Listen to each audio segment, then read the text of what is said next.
Boston, 1886. A city of carriages and coal smoke, polished pews and locked doors. Behind every marble step and manicured hedge was a secret, sealed with ink and silence. But one night, in the wealthiest corner of Beacon Hill, a 12-year-old girl saw something she was never meant to see. And by morning, her memory was declared an illness. Her name was Eliza Vance, and this is the story of how truth itself was institutionalized. They said madness runs in families, but in Boston, madness was often inherited through power, through the quiet agreement that certain crimes must never reach daylight. Families like the Vances understood that madness was not a disease, it was a sentence. And for the right amount of money, it could be written onto anyone's name. The Vance estate rose above Mount Vernon Street like a cathedral of manners, brass lamps polished daily, curtains so heavy they muffled sound. The servants knew to speak only when summoned, and the child of the house, Eliza, was raised to exist like a reflection, always visible, never real.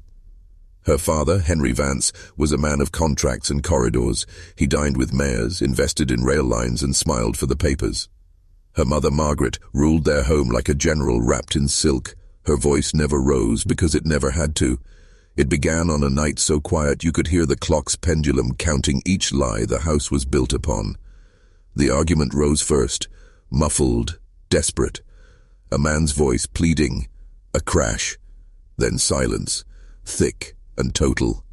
Eliza, small as the brass knob she clung to, peeked through the study door. What she saw was not the world she'd been promised. Her father stood pale under gaslight, staring at a body on the floor. The rug beneath it darkened slowly, so dark that even at 12 she knew what it meant. Her mother entered moments later, calm, deliberate, unhurried. No scream, no tea, rembling. Just command. She told her husband to go upstairs, then she called for linen. Eliza's eyes burned, her small mind still searching for reason, but reason had already been buried. Her mother turned, her voice gentle as prayer. You saw something unpleasant. You were dreaming. You'll forget this dream by morning. By dawn, the blood had been scrubbed, the rug replaced, and the child who saw too much was already marked for erasure. They called in a doctor, not the kind that heals, the kind that rewrites. Dr. Ambrose Tillman arrived with the confidence of a man who knew his role in the hierarchy of truth. His pen was a scalpel, his diagnosis a weapon. Hysterical delirium, he wrote, brought on by emotional strain. That was all it took. One sentence to turn witness into patient, one phrase to transform testimony into delusion. That night, a carriage waited before the gate, a mother's hand pressed to her daughter's shoulder, soft but absolute. You'll rest, darling, she said, somewhere quiet. It's for your own good. The wheels began to move, and the truth, still alive in that small, terrified body, was carried into silence. Clover Hill Sanitarium was not a place for healing. It was a vault for the inconvenient. Its walls were polished, its halls perfumed, but beneath the order was something colder than iron, the belief that reality itself could be corrected. The asylum's philosophy was simple. If memory threatens power, erase the memory. If the truth can't be destroyed, discredit the witness. Inside, patients were treated like drafts in a book. The doctors rewrote them, one session at a time. Memory became imagination. Observation became illness. Conviction became hysteria. And by the time the process was complete, the subject no longer knew which version of reality had ever been real.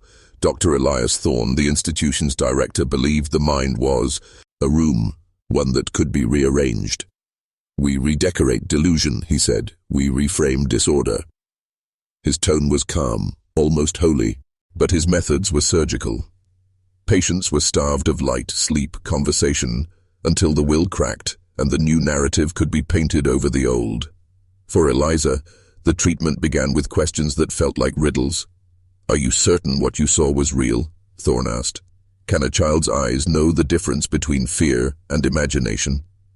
Each word carved away her certainty until even she began to doubt herself.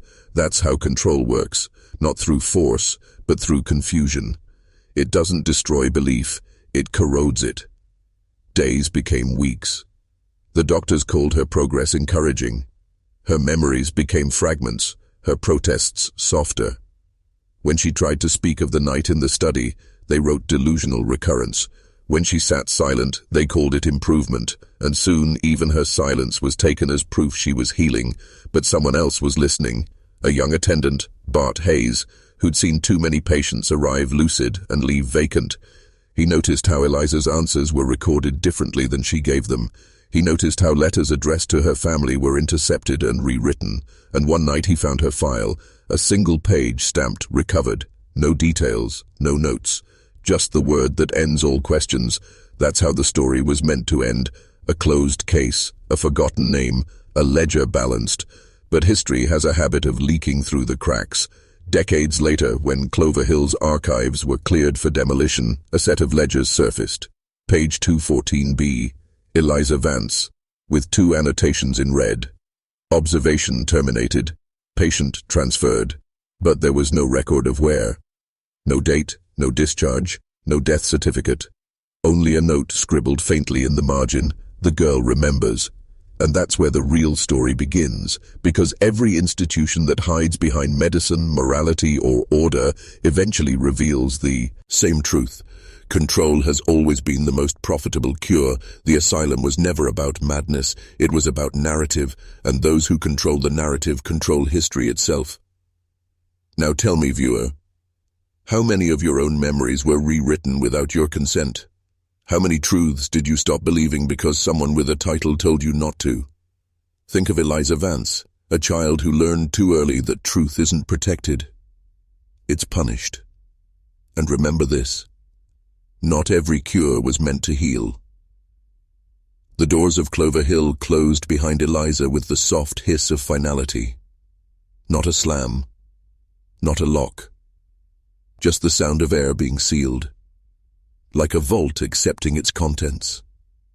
The building itself seemed alive, breathing through the pipes that ran beneath its marble floors. Every sigh of steam, every flicker of gaslight carried the same rhythm. Obedience, order, obedience. The attendants smiled with the politeness of a funeral procession, and when they spoke to her, their voices were low, careful, almost kind. The way you speak to something fragile before breaking it. They stripped her of her name before the first night was over. Miss Vance, the nurse said, is a title that carries strain. Here you are simply Eliza. The way she said it felt less like kindness and more like subtraction. They took her ribbon, her shoes, her locket, a small brass oval that held a piece of hair she'd once believed was her mother's. Then they replaced it with a linen gown and a phrase repeated like scripture, "Everything you remember, you may have dreamed." That was the first lesson of Clover Hill. The mind, they said, could not be trusted. Truth was not what you saw, but what could be confirmed by authority. The doctors were the gatekeepers of the real, and those who disagreed were, by definition, ill. Dr. Elias Thorne ruled the asylum with the calm precision of a man who never needed to raise his voice. He moved through the corridors like a priest conducting ritual. His eyes, pale as frost, seemed to catalogue everything at once. Gestures, breath, resistance. Healing, he told his students, is an act of alignment. To cure the mind, one must first break it of self-certainty. He visited Eliza 3 times a day, mornings for questioning, afternoons for observation, evenings for what he called corrections. At first it was only conversation. He asked about her home, her dreams, her fears, but slowly the questions changed shape. Did your father love you? Did your mother ever frighten you? Are you sure it was blood you saw, and not the shadow of the curtain? Each question was a step backward into the fog. Every time she answered, the ground beneath her shifted, until she wasn't sure whether she was remembering her own life or a story someone else had whispered into her mind. The methods of Thorne's institution were never written in full, but fragments survive, in letters, in diaries, in the testimonies of those who later escaped its gates. They called it environmental correction. Patients were placed in rooms where time was deliberately erased. Identical meals, identical hours, identical sounds. The repetition softened the mind like water on stone. They called it mercy, they called it reform, but it was obedience training in disguise. Eliza began to lose sense of days. The clock in the corridor always read the same hour. 3 minutes to noon, its hands deliberately unmoving. Meals arrived with the precision of ritual: broth, bread, water. The nurses called her dear, but never by name. WW. Hence she asked to write to her mother. They brought her blank pages. "Write what you remember," they said. When she did, her letters were never sent. The next morning, Thorn would read them aloud in his study, his tone patient, clinical. "Notice," he'd tell the interns, "how the delusion reinforces itself through narrative repetition. She believes her memory grants her authority. That is the essence of hysteria, the illusion of importance." She wasn't mad, but she was becoming exhausted. An exhaustion Thorn knew was more effective than drugs. When you drain a person long enough, they'll begin to surrender simply to feel the silence between questions. Weeks passed. Winter pressed against the windows. The lamps burned later each night. And in that endless sameness, something inside Eliza began to shift. Her memories grew lighter, like pages soaked in water. Sometimes she wondered if she had imagined the body. Maybe it had been a dream, a child's fevered illusion. The thought frightened her, yet comforted her, because if it was a dream, then she wasn't in danger. Then she wasn't insane, just mistaken. And that was easier to survive. That's how institutional control works, not by forcing you to forget, but by convincing you that remembering was the illness. But Clover Hill wasn't only an asylum, it was a laboratory. Behind the East Wing, closed to visitors and even most staff, were rooms where experiments were conducted in the name of psychological hygiene. Thorn believed madness could be measured by the body's reactions: pulse, breath, pupil dilation. He collected data like relics, heart rates, brain responses, sketches of facial expressions. To him, emotion was pathology. Innocence was irrelevant. Bart Hayes, the young orderly assigned to assist him, began noticing things that didn't fit: patients who vanished without discharge, records rewritten overnight, women and children with no family names, only initials. One file, dated December 12, 1886, simply read, "EV displays resistance to corrective imagery. Increase exposure sessions." What was corrective imagery? According to hidden notes found years later, it was a technique involving mirrors and light. Patients were placed in a dark room with a flickering lantern positioned before a mirror.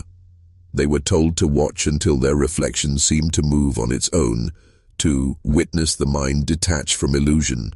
Some called it hypnosis, others called it torture. For Eliza, it became the boundary between who she had been and who the institution demanded she become. One night, after a session that left her trembling, Bart smuggled her an apple from the kitchen, a simple act of rebellion in a world where kindness was forbidden. "You're not crazy," he whispered. "You just saw something they couldn't let exist." His words cut through the fog like a match in a crypt. For the first time in months, she remembered her father's face, the dark stain on the rug, her mother's voice commanding silence. It all returned, bright, unbearable, undeniable. The next morning, Thorn noticed the change. "You've been dreaming again," he said. "That's good. Dreams are the final defense of the broken ego." But what he didn't know, not yet, was that the girl he'd spent months rewriting had begun remembering him, his questions, his lies, his fear. Clover Hill had many rules, but one was unwritten: never let the patients compare stories. Isolation kept the narrative pure. But when truth awakens, it doesn't ask permission. It spreads like fire, and that's how every institution begins to burn, not from the outside, but from within. Now listen carefully. The real horror of Clover Hill wasn't the cruelty. It was the conviction, the certainty that this was all for her own good. And if you think such systems died with the Victorians, you're wrong. They just changed uniforms. Before we go deeper, type this in the comments, twice, as a mark that you've seen through the veil. I remember what they tried to make me forget, because once you say it, you can't go back. Clover Hill had an East Wing that no one spoke of directly. The nurses called it the memory ward, though officially it didn't exist. The doors were always locked, and the keys, it was said, never left Dr. Thorne's hand. The patients who went there didn't return to their regular rooms. They were reclassified, a word that meant forgotten, even among the forgotten. Every corridor led away from it, every conversation bent around it. Yet, on nights when the wind moved through the flues, Eliza could hear the sound of something mechanical from that direction. A rhythmic hum beneath the walls, steady as a heartbeat. Bart Hayes had been working there long enough to know what the staff pretended not to notice. He'd learned that silence was currency. You could keep your job as long as you didn't ask why the linen carts went to the East Wing heavier than they came back. But curiosity corrodes obedience, and his had already begun to rust. He'd started to suspect that Clover Hill was less about curing madness and more about manufacturing silence. He found Eliza one afternoon in the sanitarium's garden, tracing shapes into the frost with her finger. Letters she didn't seem to realize she was writing. M.V., H.V., and then blood. When she noticed him watching, she stopped. "They said I imagined it," she whispered. "But dreams don't leave stains." Her eyes had changed. Sharper, deliberate. She wasn't the blank child the staff believed her to be anymore. She was remembering herself. That night, he smuggled her into the record room, a narrow chamber lined with shelves of ledgers bound in green leather. The lamps burned low, dust hung in the air like secrets waiting to settle. He found her file again. E.V., Case 214B. Thorne's handwriting coiled across the page. Significant progress. Subject now accepts dream hypothesis. Prepare for immersion. "What's immersion?" Bart asked under his breath. Eliza pointed to the margin. A faint red note written by another hand. East Wing. Verification procedure. Beneath it, a date. January 7th. Tomorrow. That was how they learned she was next. The verification procedure was rumored among the patients. Some said it was hypnosis. Others said it was a kind of baptism, a cleansing of thought. But Bart had heard the attendants whisper when they thought the halls were empty. "It's the light room." No one came back from it unchanged. They'd walk in with doubts, memories, or fear, and emerge quiet, smiling, compliant. Whatever the light room was, it worked too well. Eliza didn't sleep that night. She sat upright in her bed, listening to the gas hiss in the pipes. Through the small barred window, the moonlight caught the frost on the glass, forming shapes that looked almost like eyes. She realized then that the worst part of being declared insane wasn't the confinement. It was the way your words stopped belonging to you. Every sentence she spoke was translated, interpreted, rewritten by others. She'd learned that madness wasn't a state of mind, it was a label of control.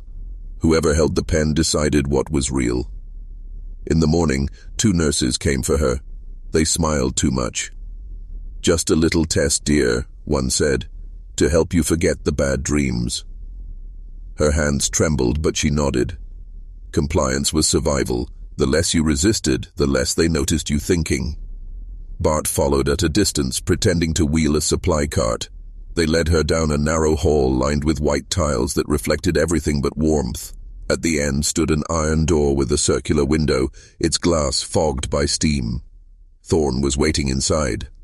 The light room was nothing like a medical theater. It looked almost holy.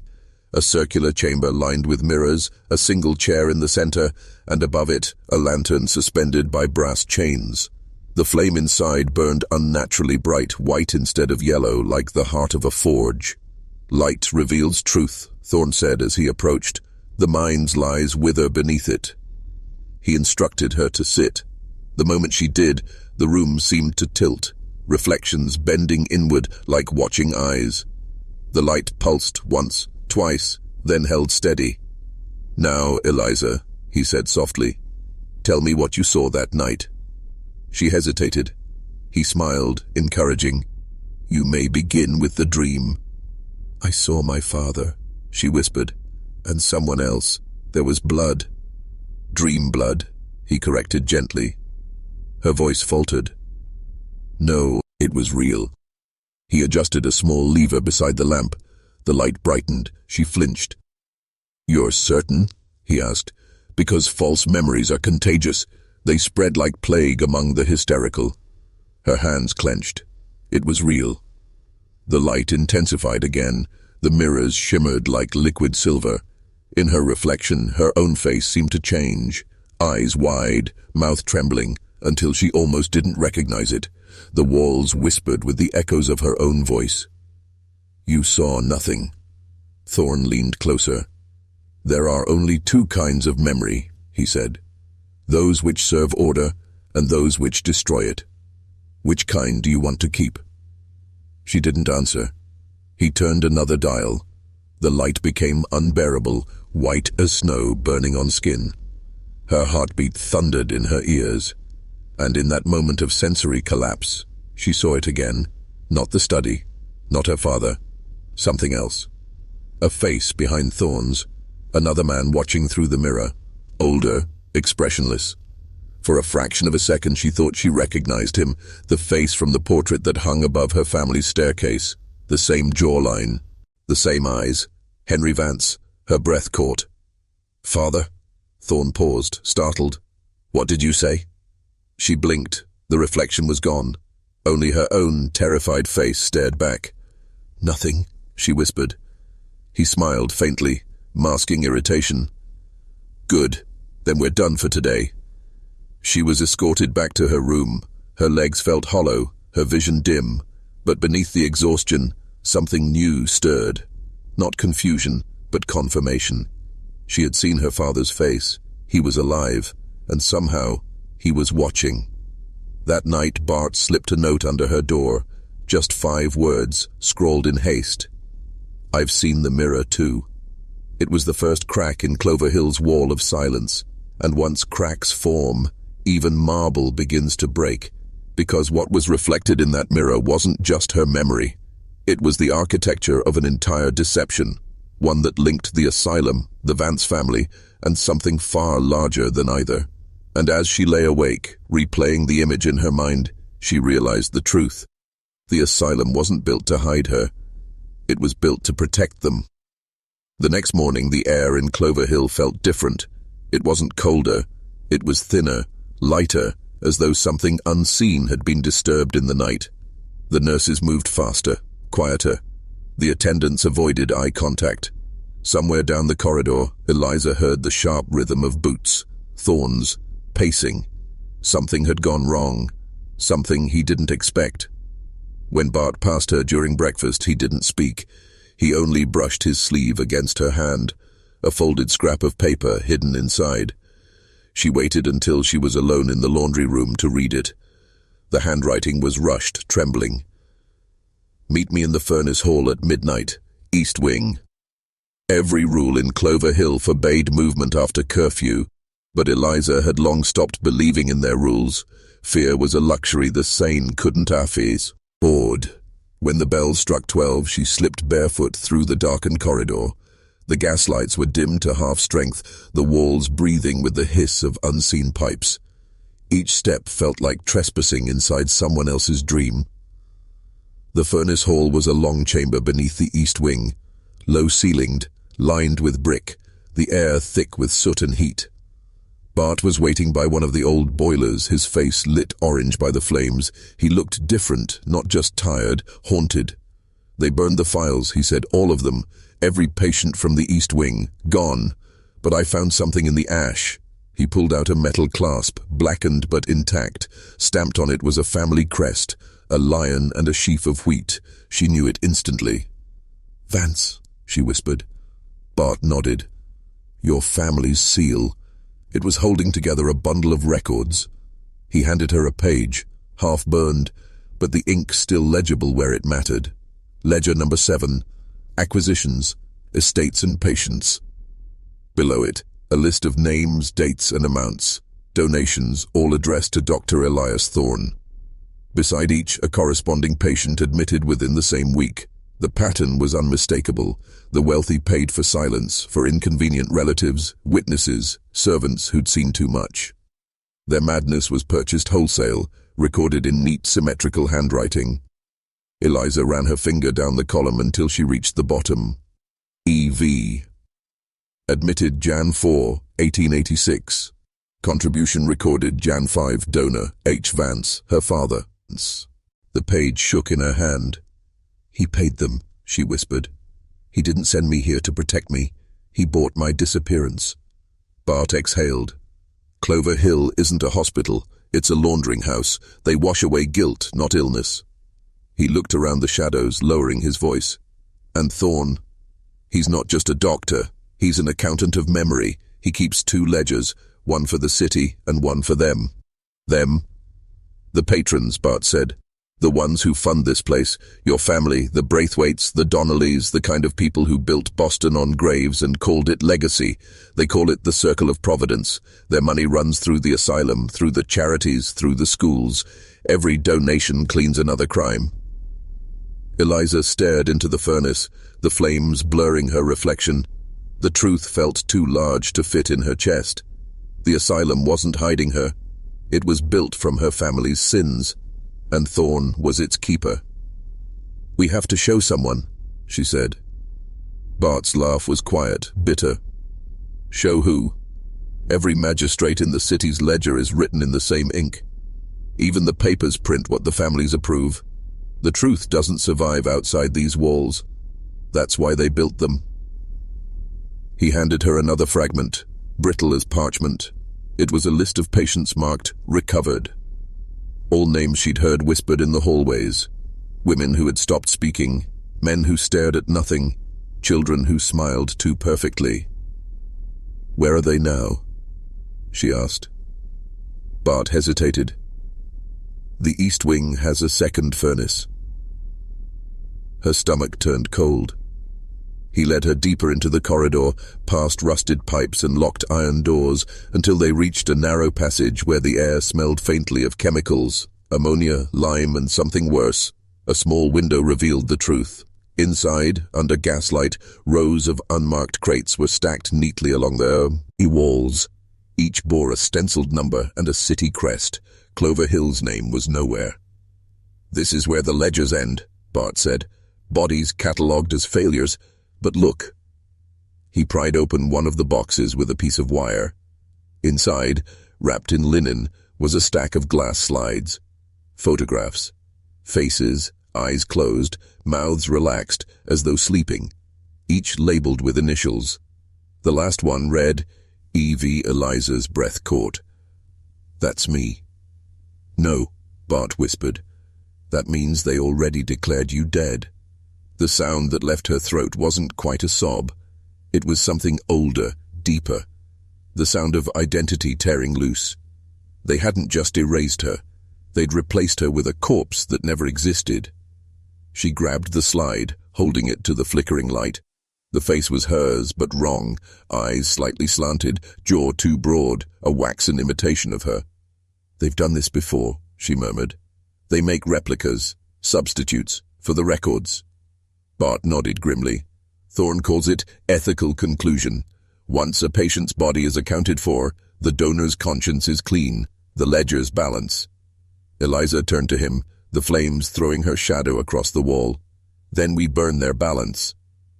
For the first time, Bart smiled, not with hope, but with resolve. You don't understand. If we touch those records, they'll kill us before dawn. They already have, she said. He stared at her for a long moment, then nodded. Then let's make it count. They spent the next hour gathering what remained, pages, tags, fragments of Thorn's correspondence, enough to prove what Clover Hill truly was. But when the bells began to toll too, a sound echoed through the corridor, the metallic click of a latch, followed by slow, deliberate footsteps. Thorn's voice drifted out of the dark, calm, controlled. You shouldn't be here, Mr. Hayes. Bart froze. Eliza turned. Thorn stepped into the light, coat buttoned, gloves immaculate. And you, my dear, he said softly. I expected better progress. He looked at the half-burned ledger in her hands and sighed. Curiosity, he said, is the final symptom of hysteria. Behind him, 2 attendants appeared, pale and silent. Take them, Thorn ordered. Bart lunged, not to fight, but to throw the page into the furnace. The fire devoured it instantly. For a heartbeat, Thorn's composure cracked. He shouted, "Stop him!" The guards seized Bart, forcing him to the floor. Eliza screamed, reaching for the burning ledger, but Thorn's hand caught her wrist. "You think you've destroyed something?" he said, voice low, cold. "We write faster than you burn." Bart struggled, shouting one word before the blow came, a single name that would echo through her skull long after the sound faded. "Cavendish!" Then the iron struck, and everything went black. When Eliza woke, she was in her room again. The lamp glowed softly, her wrists were bound, her mouth tasted of iron. The clock on the wall read 3 minutes to noon, exactly as it always had. But this time, the hands were moving. When Eliza awoke, her mouth was dry with the taste of gaslight and metal. Her head throbbed, a hollow ache that pulsed with every heartbeat. The lamps were dimmed, the air smelled faintly of chloroform, and outside her door she could hear the rhythm of boots. Thorne's men, pacing as always. But something was different now. The illusion of care was gone. The masks had dropped. She tried to sit up, but her wrists were bound to the bed frame with soft cloth, tied not for safety, but for ownership. On the table beside her lay a folded letter bearing the seal of Clover Hill, a lion, a sheaf of wheat, and the Latin phrase Veritas Domita Est. Truth is tamed. The motto of her family. The letter wasn't signed by Thorne. The handwriting was older, colder, a hand that wrote as if it expected the world to obey. It read, "Dr. Thorne, the girl is to remain under correction until full compliance is verified. I trust your discretion in ensuring her memory is made beneficial to the cause. Lord Cavendish."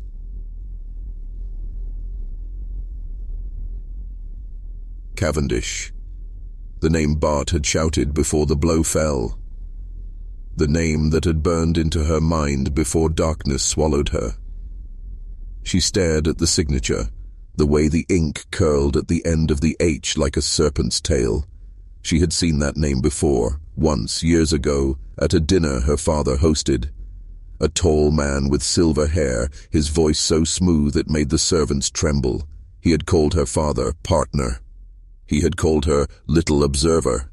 And now he was the one who held the key to her cage. When Thorne entered, his composure was polished again, as if the chaos in the furnace hall had been a minor inconvenience. He sat beside her bed, folded his hands, and smiled. "You caused quite a disturbance last night," he said calmly. "Fires are unbecoming of a young lady." She glared at him, her voice raw.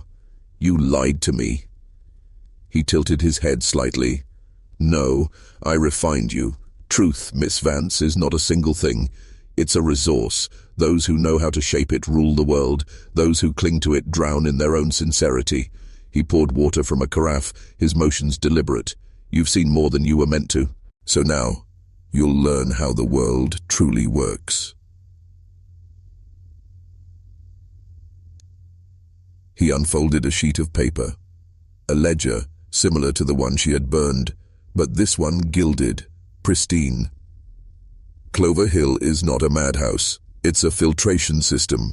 We remove what society cannot admit exists, and for that service, men like your father and Lord Cavendish ensure we never run dry." He traced the columns with his finger. Donations, transfers, coded entries. Every great city has its vault of shame. Ours simply keeps better books. "Why me?" she whispered. Thorne's smile thinned. "Because you were inconvenient to the narrative. You saw something that wasn't part of the script.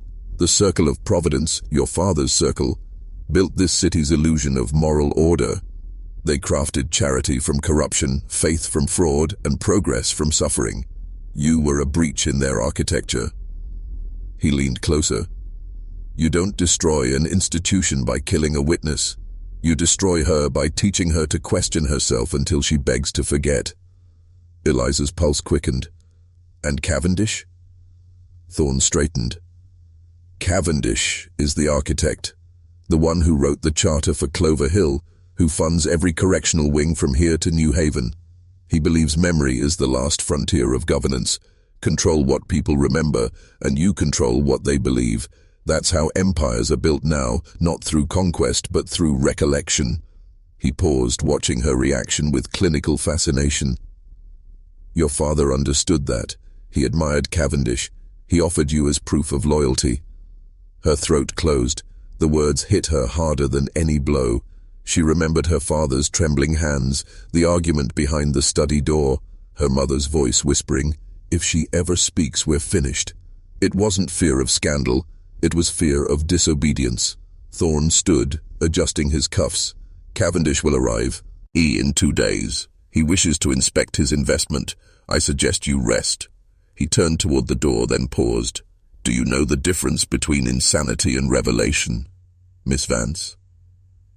She stared, silent. "It's simply the number of people who agree with you." The door closed. For a long time she sat motionless, listening to the echo of his words. Somewhere in the distance a woman screamed. One of the other patients. The cry cut short. Then silence. The institution inhaled again, returning to its rhythm. Order restored. But something inside her no longer feared that rhythm. It disgusted her. She understood it now. Every rule, every ritual, every diagnosis. It wasn't meant to protect minds. It was meant to program them. Clover Hill wasn't an asylum. It was a blueprint for obedience, and Cavendish was the one who built the mold. That night, she made her first decision as a conscious enemy of the institution. She would not break. She would pretend.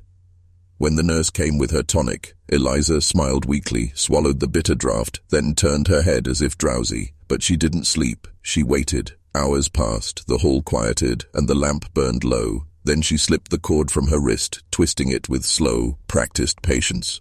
The cloth fell silently to the floor. She rose and crossed to the small window, prying loose one of the nails with a shard of glass from the pitcher. Beyond the frost she saw the east courtyard, and there, under the pale moon, a carriage was waiting. On its door, the same crest from the letter, a lion and a sheaf of wheat. Cavendish had arrived early, and he wasn't alone. 2 men in black coats carried a crate from the carriage to the main hall. She could just make out the label in the moonlight. Specimens, Department of Moral Sciences. Her pulse raced. She turned from the window and noticed something she hadn't before, a vent above the door humming faintly. Voices filtered through it, distorted but real. The girl must not remember the body. Her father insists on full closure before the next phase. Cavendish says she's the key, the first to survive it. The words struck her like ice water. Survive what? She pressed her ear closer. Memory extraction. Phase 2 begins tomorrow. Eliza stepped back, her breath shallow. She understood now. Clover Hill's work wasn't just about rewriting minds. It was about harvesting them, and she was next. By the time dawn leaked through the barred window, the carriage in the courtyard was gone, but its echo remained. A faint vibration in the walls, like the memory of thunder long after the sky clears. The nurses moved differently that morning, quieter, faster. Every surface seemed polished to unnatural perfection, as though the building itself was preparing for inspection. The patients were kept in their rooms, doors locked, meals skipped. Clover Hill was bracing for something. Someone. When Thorne entered Eliza's room, he wore gloves so white they almost glowed against his black coat. His expression was immaculate, a portrait of composure. "You'll be joining us in the observation chamber this evening," he said softly, like a parent announcing supper. "You've been chosen to demonstrate the newest advancement in recovery." She didn't answer. She didn't have to. Her silence pleased him. That night, 2 attendants arrived without words. They untied her hair, dressed her in a clean linen gown, and led her down a corridor that smelled of steam, alcohol, and old metal. The further they walked, the colder the air became, until their breath fogged in front of them. The hall ended at a set of iron doors embossed with the institution's seal, Clover Hill Sanitarium, for the restoration of the mind. The phrase, once comforting, now felt like a sentence. Inside, the room was vast and circular, lit by a dozen gas lamps that hissed in rhythm. Along the walls stood a semicircle of observers, doctors, patrons, and men in tailored coats whose wealth gleamed even in low light. Among them, she recognized one face immediately, the silver-haired man with eyes like mirrors. Lord Cavendish. He stood slightly apart from the others, hands folded behind his back, the faintest smile curving his mouth. His presence commanded the room without a single word. Thorn approached the central platform where a peculiar apparatus waited. A high-backed chair surrounded by an arch of brass and glass tubes that pulsed faintly with light. Wires trailed into the floor, leading to a humming generator. Above the chair, a single mirrored dome reflected everything. The doctors, the gaslight, Eliza's own trembling figure. Thorn's voice was calm, practiced. "Gentlemen, you are about to witness the second phase of the Providence method, the extraction and reconfiguration of pathogenic memory." He gestured toward Eliza. "Our subject retains a fixed delusional image, a murder witnessed within her home, projected as reality through trauma and hysteria. Through calibrated light induction and tonal resonance, we will dislodge the image from its host and replace it with a more stable construct. In essence, we will correct the past." The words rippled through the room like a sermon. The observers murmured approval. Cavendish said nothing. They seated her in the chair, fastening leather straps around her wrists and temples. Cold metal plates touched her skin. The wires hummed alive. She tried to move, but her strength was gone, drained by weeks of treatment and hunger. Thorn adjusted the mirrored dome until her own reflection stared directly back at her. "You've carried a burden, Miss Vance," he said softly. "A nightmare you mistook for truth. But tonight, we free you from it." He turned a dial. The lamps dimmed. A low tone vibrated through the floor. Deep, steady, hypnotic. The mirrors flickered, and for a moment she saw not her face but flashes. The study, the blood, her father's eyes. Then light. Blinding, white, devouring. Thorn's voice came through it, distant, commanding. "Now, describe the image." "I saw him," she whispered. "I saw—" "False image," he interrupted. "No!" she cried. "He—" The tone deepened, vibrating through her bones.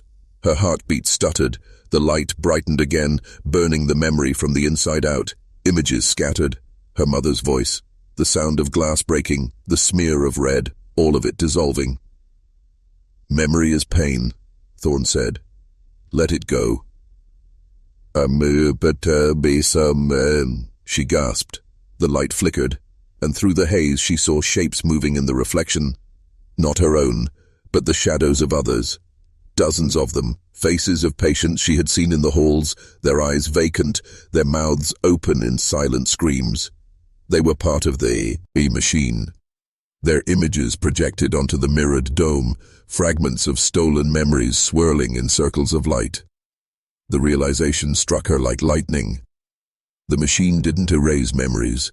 It collected them.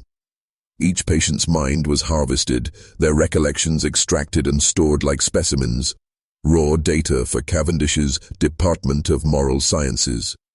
She tried to speak, but her voice was lost in the hum. The light rippled faster, the reflections overlapping, her face merging with others, her father's silhouette appearing behind them all. Cavendish stepped forward, his expression serene. "Remarkable," he murmured.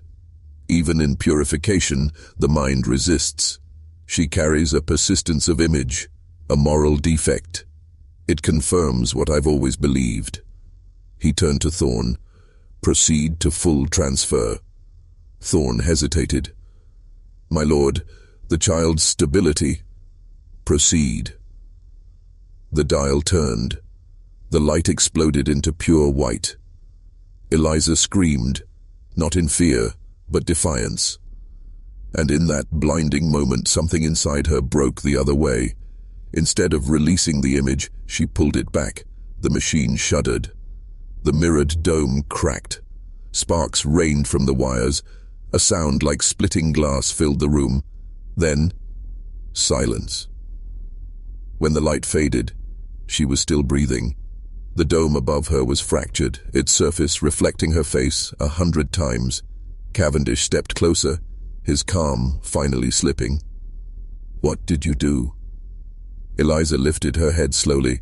Her eyes, once wide with fear, were cold, focused. You said you wanted to correct the past, she whispered. So I showed it to you. He frowned. What? The mirrored fragments began to glow. One by one, the reflections changed. Not her face anymore, but his. Cavendish's own reflection multiplied across the dome, then warped into something monstrous. The walls flickered with images of men in shadowed rooms, ledgers signed in blood, experiments on the innocent. His secrets, reflected back. The doctors panicked. Instruments sparked. The hum turned into a shriek. Thorne shouted for the attendants to cut the power, but before they could move, the generator ruptured in a flash of white heat. The mirrors shattered, raining shards like glass rain. Cavendish staggered backward, covering his eyes. When the smoke cleared, the chair was empty. Eliza was gone. Thorne stood frozen, blood seeping from a cut on his temple. Cavendish stared into the cracked dome, where one fragment still glowed faintly, an afterimage of the girl standing in the light, watching him. She remembers, he whispered. Outside, the night wind howled across the frozen gardens of Clover Hill, scattering ash into the snow. The doctors would call it an accident. The ledgers would be rewritten.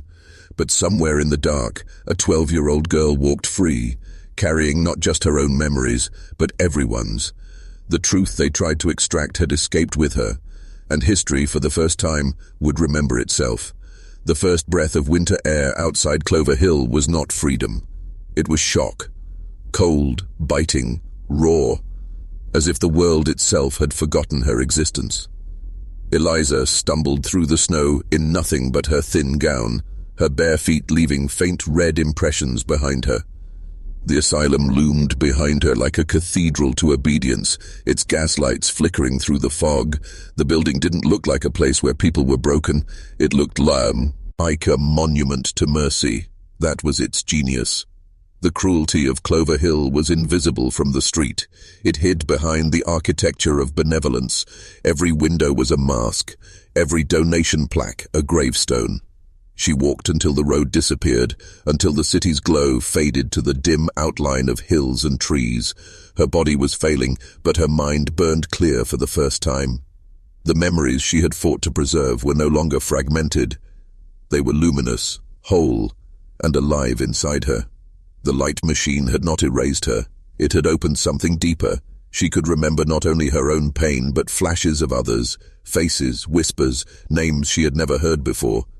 They pulsed in her skull like living ghosts. She realized that the mirror had not just reflected her memories, it had connected her to everyone who had suffered in that chamber. Dozens of minds pressed against hers, murmuring fragments of their unfinished stories. The snow deepened. Hours passed. She found shelter in the ruins of a burned chapel at the edge of a frozen field. Its cross had fallen, the altar blackened, the pews reduced to charcoal, but in the corner, a single wall remained upright, etched with faint Latin. Veritas domita est. Truth is tamed. The same words from her family crest. Her bloodline's motto burned above the ashes like a curse that had outlived them all. She pressed her palm against the stone and whispered, "Not anymore." By morning, she was discovered by a farmhand named Silas Crane, a quiet man who spoke more with his eyes than his mouth. He thought she was a runaway, another poor child abandoned to the snow. He wrapped her in his coat and brought her to his cottage. For days, she barely spoke. Her fever raged, and in her dreams, she saw flashes of Cavendish's mirror, Thorne's smile, her mother's frozen calm. Each image bled into the next until she could no longer tell whether she was remembering or reliving. When she awoke for good, Silas was reading a newspaper by the hearth. The headline made her sit up.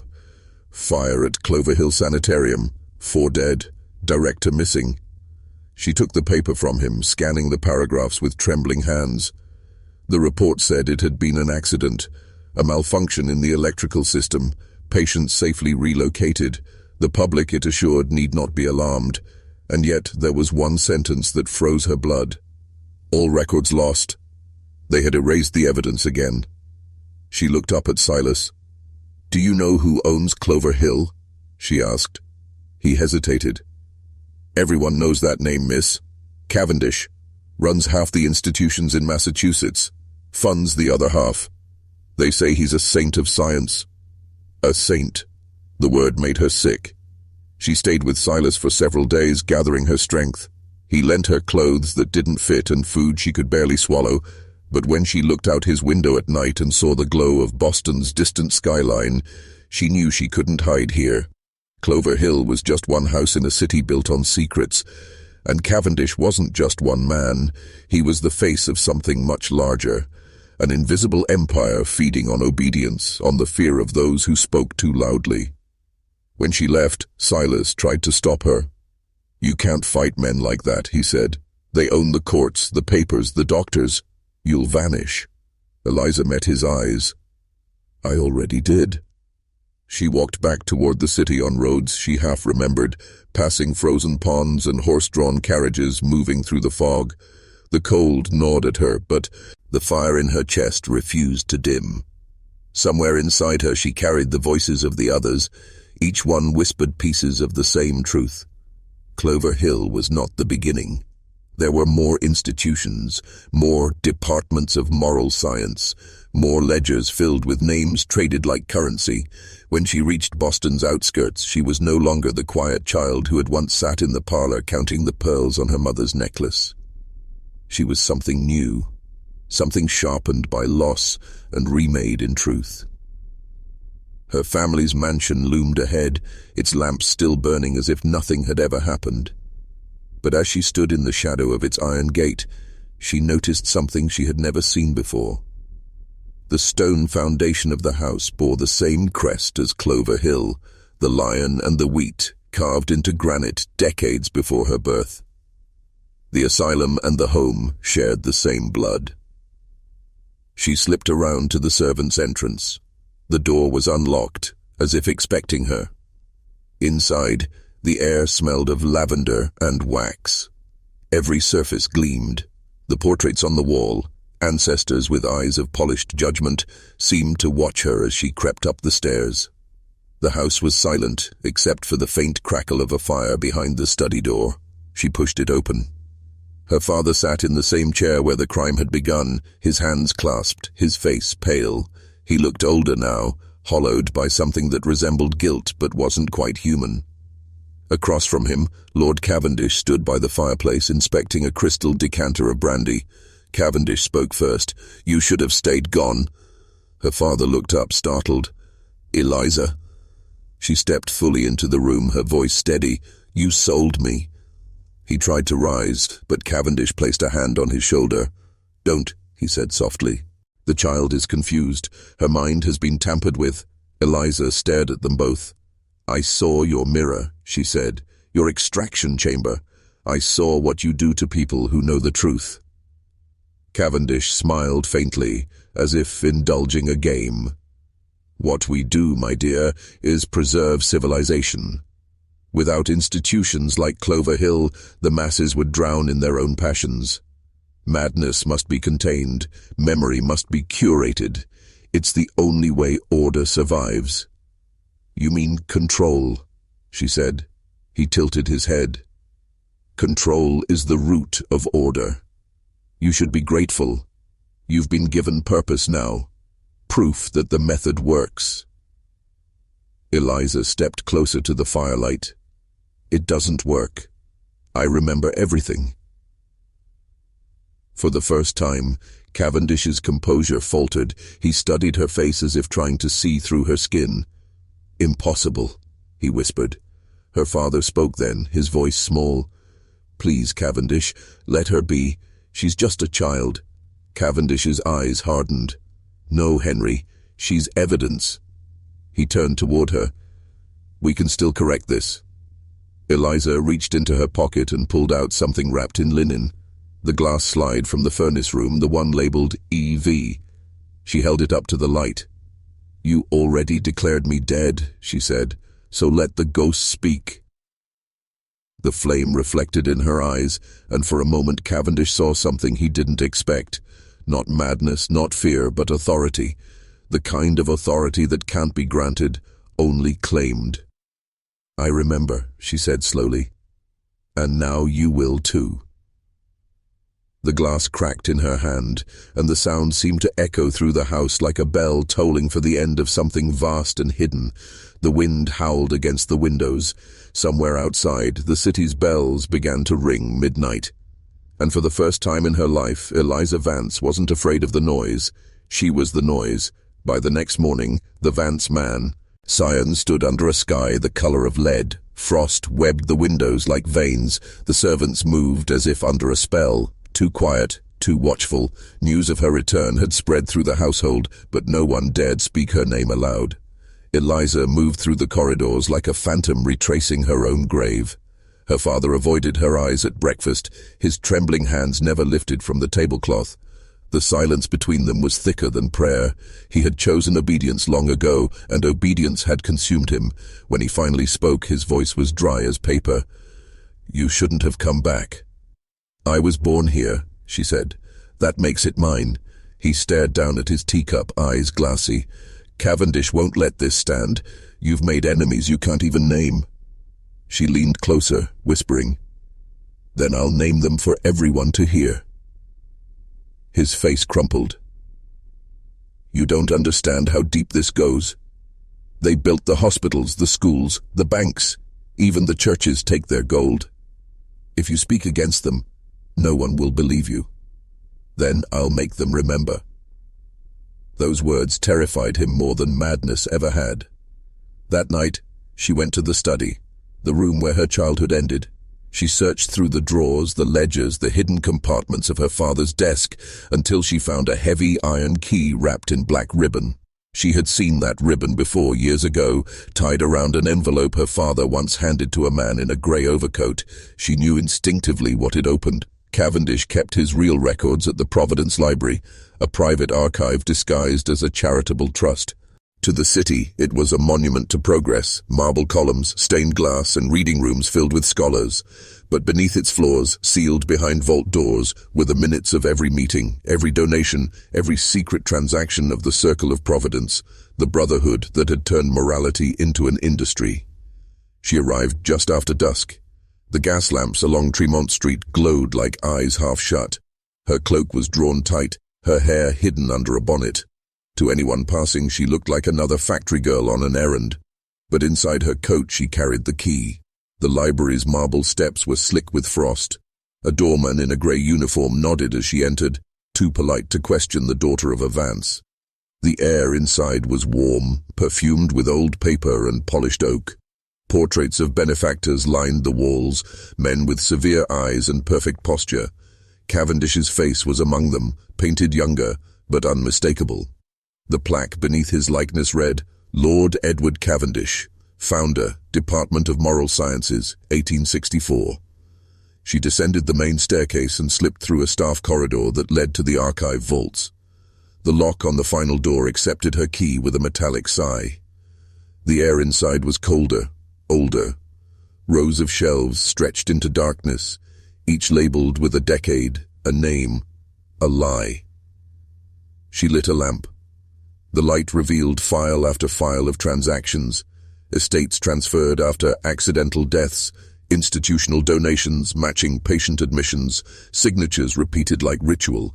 The circle wasn't a network, it was an organism feeding on silence.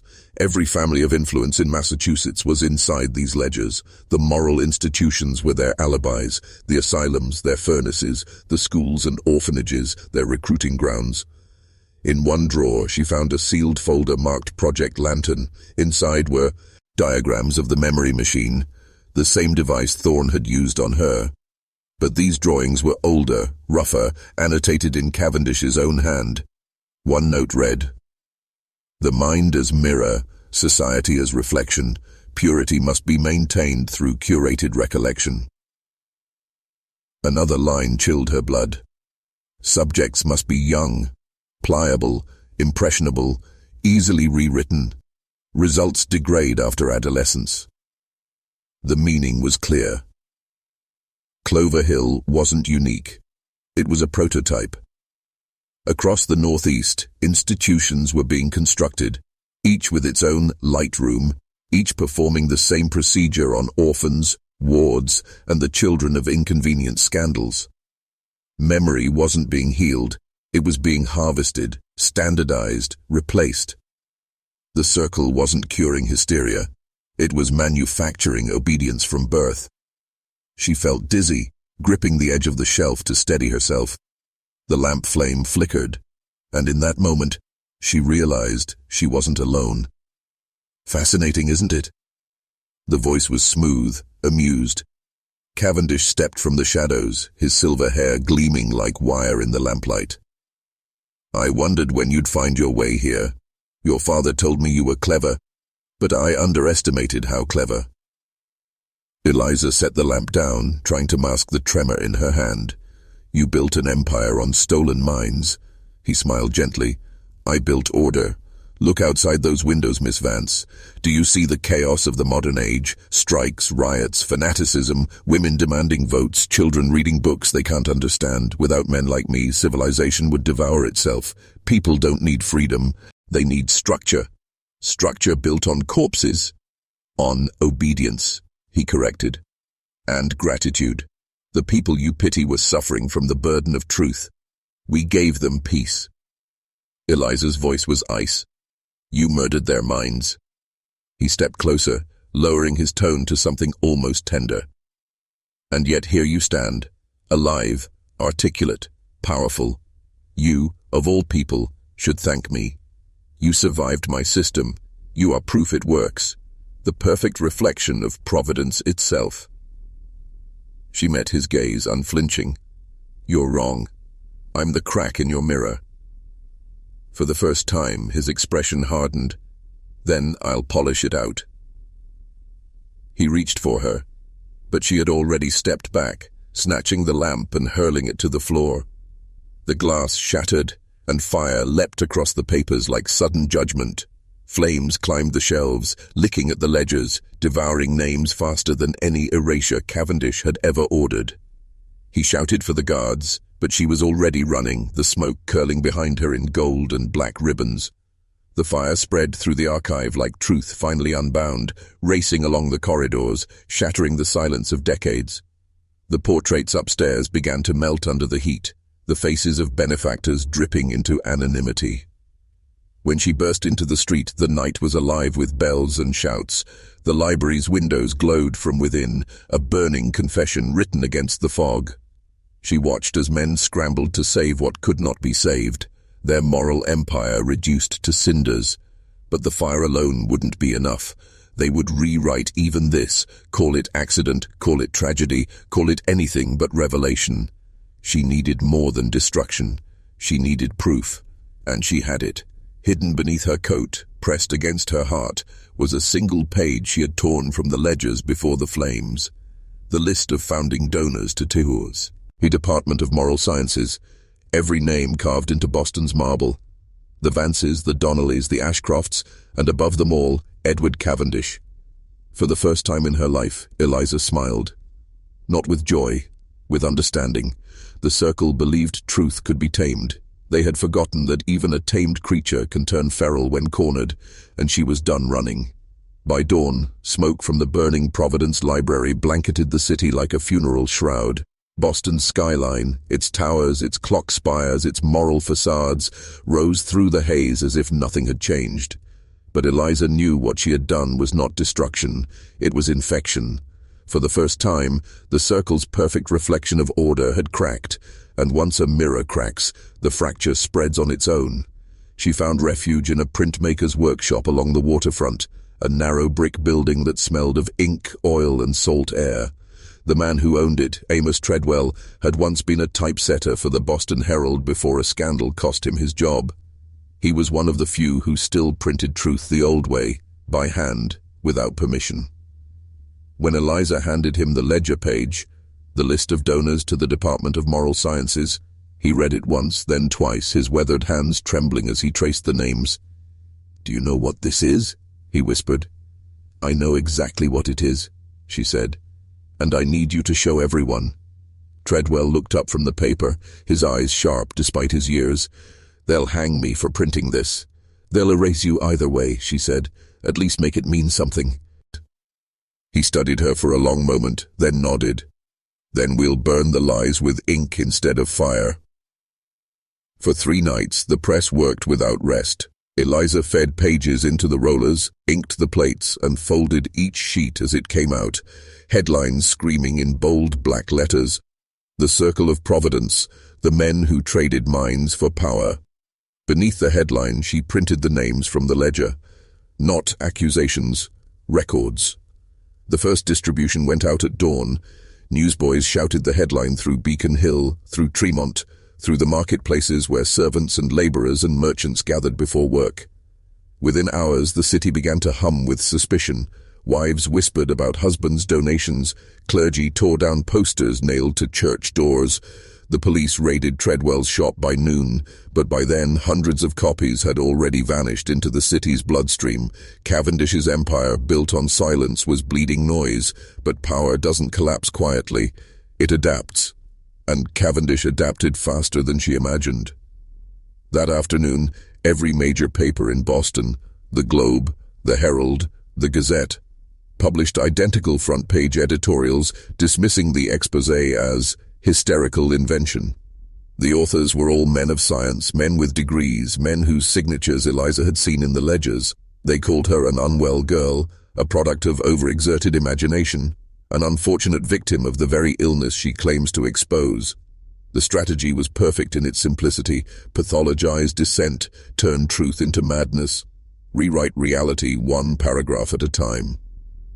By evening, men in grey coats began moving through the streets, confiscating any surviving copies of Treadwell's paper. The few citizens who tried to defend her story were quietly taken away for observation, and in every tavern, every parlour, the same question whispered through the air: did she really see what she said she saw? That was the genius of Cavendish's system. It didn't need to erase facts. It only needed to corrupt belief. Eliza and Treadwell went underground, moving from attic to cellar, printing new editions by candlelight. But even as they worked, she began to feel it. The pull of something deeper, something unnatural. Whenever she tried to write, her thoughts blurred. Sentences dissolved halfway through. Faces she remembered clearly just days ago began to fade at the edges. The machine at Clover Hill had left a mark inside her. Not just a scar, but a tether. Somewhere, someone was trying to rewrite her again. She saw it in her dreams first. The mirrors, the humming light. Thorne's voice whispering beneath her consciousness, soothing, corrective. Forget the fire, forget the names, return to silence. She woke gasping, sweat cold on her skin. Treadwell watched her from across the room, eyes wary. "You're seeing it again, aren't you?" "They're inside people's heads," she whispered. "The machine, the extraction. It wasn't just for individuals. They've built something bigger." He frowned. "What do you mean?" "They're using print itself," she said slowly. "Ink, words. The Circle doesn't just own the institutions, they own the language. Every time their version of the story is read, it replaces the memory of what really happened. They've turned reading into hypnosis." Treadwell paled. "Then how do we fight it?" Eliza stared at the press, at the rollers still stained with black. "By reminding people what they already know, before the world told them to forget." The next issue they printed wasn't an exposé. It was a warning written like a prayer. If you remember the light, they cannot unmake you. If you remember the mirror, they cannot rewrite you. Say it, and it will stay. I remember what they tried to make me forget. They distributed the phrase secretly, carved into wood, scratched into alley walls, whispered through tenement stairwells. It became a code between strangers, a spark of recognition that slipped past the censors. Men painted it under bridges, women embroidered it into handkerchiefs. It spread faster than any paper could. The Circle had created obedience through repetition. Eliza answered them with memory through repetition. The war for control had become a war of words. But Cavendish wasn't finished. Within weeks, he reappeared in public, calm, composed, and unscarred by the fire. At a charity gala, broadcast by telegraph and reprinted across the nation, he delivered a speech that would cement his legend for decades. Our institutions must protect us from the contagion of false memory. The human mind is fragile, impressionable, easily led astray by the hysterical and the deviant. It is our duty as men of reason to preserve the purity of collective recollection. The applause was thunderous, every sentence struck like a nail into history. Watching from a shadowed corner of the hall, Eliza realized something terrible. Cavendish wasn't defending himself, he was declaring victory. By turning the concept of false memory into a public fear, he'd weaponized skepticism itself. Now anyone who questioned authority could be dismissed as delusional. The circle didn't need to silence people anymore. The people would silence each other. She left the gala before it ended, walking into the cold night air that smelled of snow and coal smoke. The gaslights flickered along the street like candles on a dying altar. Somewhere in the distance, she heard a newsboy calling Cavendish's words a triumph for science. The crowd cheered as if hypnotized. Eliza looked up at the dark sky and whispered, "Then I'll burn the language itself if I have to." The war for memory had begun, and the only weapon left was remembrance. The snow fell heavy that night, thicker than any memory's burden. It lay like a shroud over Boston's cobblestones, muffling the city's heartbeat, perfect for ghosts. The gas lamps glowed through the drifts, casting long fingers of light across Mount Vernon Street. At the gate of the Vance mansion, grey wheels left tracks in the snow. Inside, the house awaited its reckoning. Eliza Vance walked through the entry hall as though passing through her own past. The portraits of her ancestors stared back at her, lined faces trimmed with powdered wigs and steepled collars, silent witnesses to the dynasty built on earned glances and hidden contracts. She paused before the crest above the staircase, a lion and a sheaf of wheat, carved into the stone like a promise that never kept itself. The inscription beneath read, "Veritas domita est," truth is tamed. Tonight, she would undo that inscription. In her pocket she carried the shard of glass from the memory machine's dome, still faintly shimmering with the imprint of her own eyes. She carried the page from the ledgers, listing donors, patients, and transactions that exposed the underbelly of the circle of providence. She carried the voices of dozens of erased minds. She carried more than vengeance. She carried the demand to remember. Her father appeared behind her in the doorway to the study, the heavy curtains drawn, the lamp low. His face was ghost white, his posture drained. "Eliza," he said, voice brittle, "you must stop this. You don't understand what you do." "I understand everything," she told him. "I understand why I was altered, why Clover Hill was built. I understand the ledger of silence. I understand the mirror of the machine, and I understand your place in it." He looked past her, toward the fireplace where Lord Cavendish stood, glass of brandy in hand, his figure tall, composed, predatory. The firelight caught his silver hair and made him look ancient. He nodded once to Eliza as if greeting a familiar guest. "Well done," he said slowly. "You have come far, but this game was never yours to win." Eliza's chest tightened. "You said memory is the last frontier. Then I claim it now, on my terms." Cavendish raised his glass. "Then let us drink to the victory of structure." She didn't move. The room fell silent except for the faint hiss of the gas flame. Her father's breath came shallow. "You see," Cavendish continued, "the world demands stability. You threaten that. You threaten everything we built to protect mankind from its own chaos."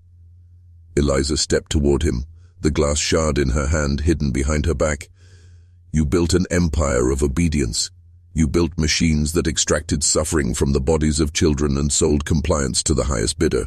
You built institutions whose facades preach mercy and whose interiors practice erasure." Cavendish's smile tightened. "The fact that you were allowed to speak means you are still useful. You will be a monument to our success, the redeemed witness. You will absolve us by standing as proof the system works." She laughed, low and hard. "You're wrong. I'm proof it fails." In one motion, she threw the shard toward the fireplace. It struck the hearth with a crack and erupted into flickering sparks. The reflections in the glass above the mantel fractured. The crest on the wall seemed to flicker, the lion's roar half heard in the crackle of the fire. Cavendish's eyes flicked to the fragment. For the first time, his composure broke. "Stop her!" he commanded. The room blurred as attendants rushed forward. Eliza ducked behind her father's chair and pressed another piece of the ledger page to the mantel light. The flame curled around it. She had calculated this moment. Ink meets flame, truth meets light, facade meets collapse. The page caught fire quietly, edges curling. Cavendish rose, every thread of power pulling tight in his posture. "You think this destroys me?" he snarled. "You simply make me a martyr." "Then be my martyr," she replied, "but know that your mirror has shattered, and your reflection is everywhere." Outside, the night wind whipped through the trees, carrying the hush of snow, carrying the friction of change. Somewhere beyond the windows, the print shop sprang to life. Newsboys shouted the phrase into the streets. I remember what they tried to make me forget. Under bridges, the phrase appeared scratched in stone. In tenements, it was whispered over dinner tables. Cavendish's empire would rewrite this night. The newspapers would declare a fire caused by faulty wiring. The ledgers would vanish. The memory machine would be called an anomaly. The girl would be labeled unstable. And yet she knew the truth. Some things cannot be erased. Her father sank to his knees, tears glinting in the firelight. "My daughter," he whispered, "forgive me." She knelt beside him, placing her hand on his shoulder. "You were governed by fear," she said softly, "and fear fed this house. But I'm free, because I realized the first step to freedom is to see what you refuse to see." Cavendish stood in the doorway, his figure rigid, silent. The fire burned lower. The attendants circled him, waiting for orders, but in that moment he knew his control had changed, not ended, but shifted. "History will remember our men," he said quietly, "and you will become legend. History will remember the children," Eliza answered, "and all the names you stole will walk through their own voices once more." The mansion behind them breathed. Portraits seemed to whisper, doors creaked, the snow settled heavier. Outside, on the street, two figures watched from a carriage, men in grey coats, and wrote a ledger of their own. The circle did not sleep. Eliza stood and walked to the window. Her breath fogged the glass. She looked out at the silent city, the layers of snow reflecting every light, every secret, every hidden contract. She touched the glass and whispered, "This is just the beginning." And with that, she stepped away from the hearth, away from the crest, away from the gilded lies. The fire's glow framed her silhouette as she walked through the hall, each step echoing through the house built on memory and manipulation. In that house, in that city of coal and gas and serpentine corridors of power, a 12-year-old girl had learned the most dangerous thing imaginable, the truth, and she carried it with her. The night waited, the snow waited, and history leaned forward, because when the veil falls, memory becomes revolt.